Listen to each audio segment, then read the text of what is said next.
Very powerful. We have a question here. Thank you for joining us, Keith, from Maryland. We still met when the same competition together a few weeks ago. Thank you for joining. And his question is, any advice on staying persistent even with setbacks during the speaking competition?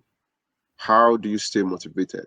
Because you've been doing this going again and again, right? And you won a lot of times. What people want to know: do you eat something? Do you drink something? Do you smoke something? What's how do you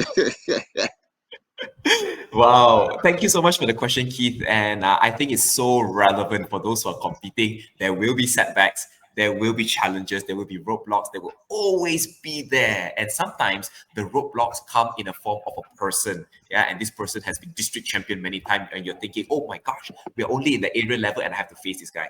Yeah, many setbacks, right?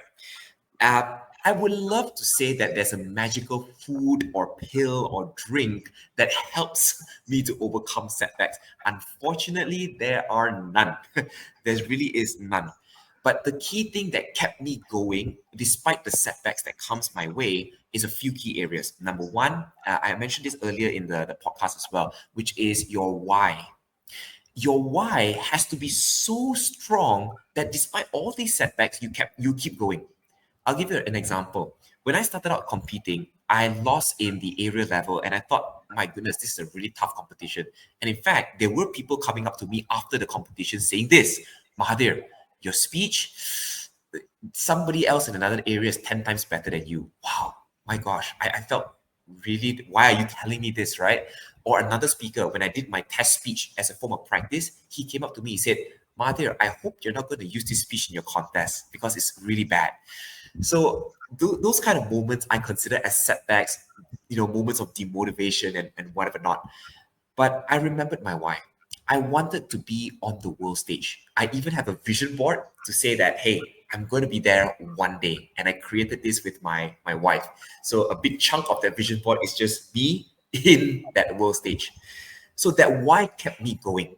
And every year after that, whether I lost or I won or lose at a higher level, I just kept going, right? But the next factor here is this.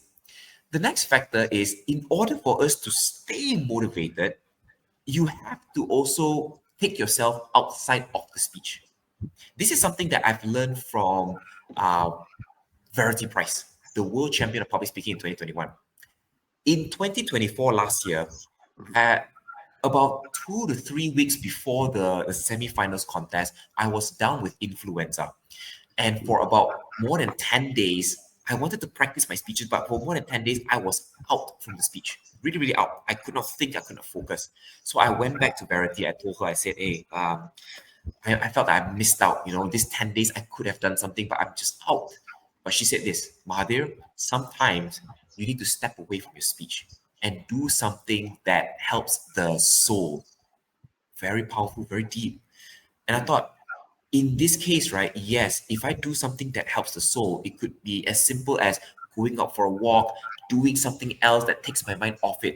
Because if we are too into the speech, sometimes we feel that this is our entire world. And if there are cracks in our entire world, we feel the pain, we feel the pinch.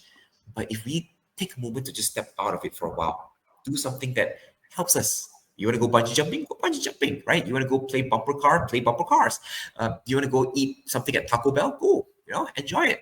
So doing something for the soul helped me to stay motivated as well. Because if not, I can guarantee you, I feel that losing this year, even losing at number 2, I won't want to compete again next year. Yeah. But because I knew that, okay, I still know what my goal is. And now I'm taking a break for 1 year. I'm not competing in the next contest season because I'm going to do something that helps my mind and helps my soul. And I'll come back